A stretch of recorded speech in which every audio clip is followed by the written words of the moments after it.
guys, it's me Piyush, and today we're going to be reviewing the iPhone 11. So, let's get started. The iPhone 11 is Apple's upper mid-range smartphone, sharing most of the same specs as the iPhone 11 Pro and Pro Max. The main difference is that this starts at $700, making it, in my opinion, one of the best phones you can buy right now for your money. So let's start off by talking about the design. It's basically what you would see in any modern smartphone. It's a glass sandwich with aluminum bands holding everything internally in place. I personally like the black iPhone 11 because it looks clean and minimal, but the other colors look good too. The glass on the back of the iPhone has a glossy finish for everything except the camera bump. This is the exact opposite on the 11 Pro and Pro Max models. On those, the camera bump is glossy and then the rest of the phone is a matte finish. In addition, the Apple logo has moved from about 3/4 up the phone to the exact middle. This makes the phone seem a lot more symmetric, thus making it look a lot better. On the right side of the phone is the power button, which doubles as a Siri activation button if you hold it down long enough. And then on the left side is the volume rockers and the ringer switch. Then on the bottom, there's the two speaker grills and the old lightning connector.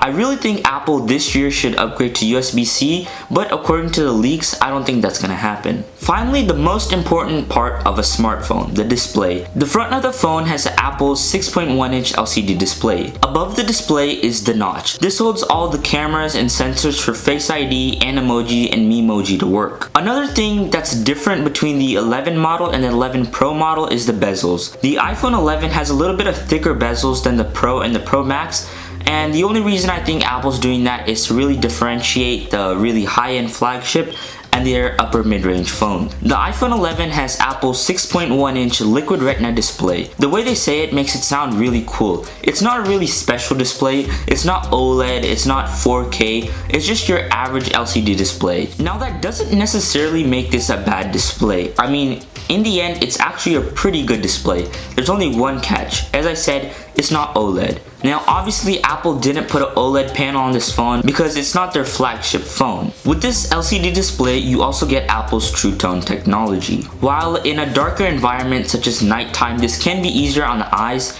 I personally keep this off because in my opinion, it really ruins the colors. It either makes them too cool or too warm for what they should actually be.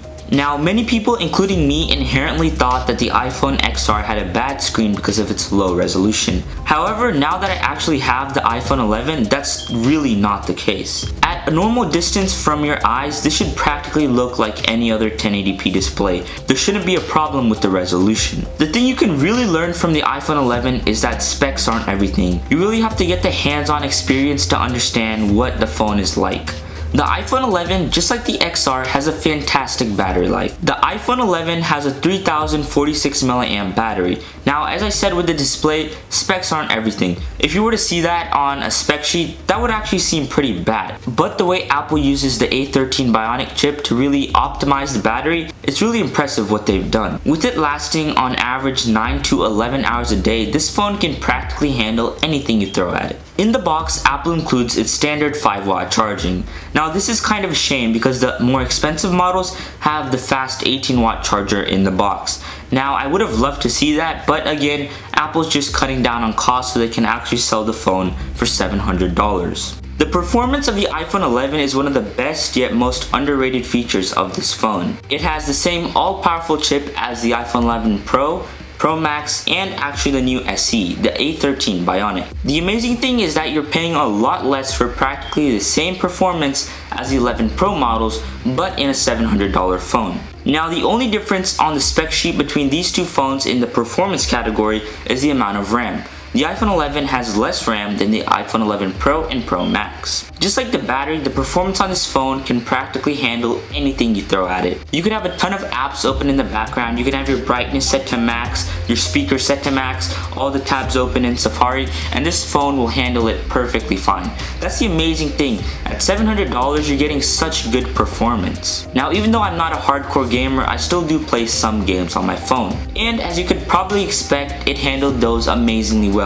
The graphics were good, the frame rate was good, even though it tops out at 60Hz, it still kept it consistent, and it really allowed for a nice gaming experience. Now if you wanted me to, I could practically summarize the cameras on this phone in one phrase: they're great. That's simply all I can say about these cameras. The iPhone 11 has a 12 megapixel wide camera and a 12 megapixel ultra wide camera. The main 12 megapixel wide camera is phenomenal in any situation. The lens is sharp, it's accurate, and in the end it gives you really nice photos. On the other hand, the ultra wide camera kinda looks low resolution in some situations. If you don't give enough light to the ultra wide camera, it sometimes does tend to look worse than the wide camera. Like always, Apple remains the king of smartphone video. The iPhone 11 shoots 4K 60 FPS on the back camera system and the selfie camera, which is a new feature. There's also up to 240 FPS slow-mo on the back camera and up to 120 FPS slow-mo on the front camera. The stabilization is also really good, allowing you to get some cinematic shots from your iPhone. In the end, this is a great phone for anybody who wants to get into photography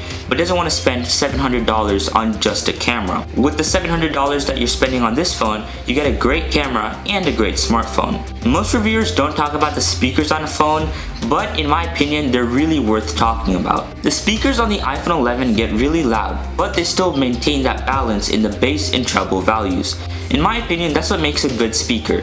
A good speaker has balanced values. Another really important feature of a good speaker is being able to hear everything clearly at a really low volume and at a really high volume. This maintains consistency in the sound quality of a speaker.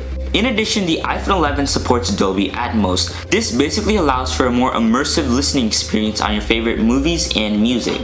Now, the hands down absolute best killer feature of this phone is the price. Starting at $699 for the specs and the features it gives you, this phone is a steal. It has most of the same specs as the more expensive $1,000 iPhone 11 Pro and Pro Max, but at a less expensive price. If you basically want a good phone that can handle practically anything you can throw at it, I would truly recommend this phone. That's been it for this video. Make sure to like, share, and obviously subscribe. Click that notification bell so you know whenever I upload a new video.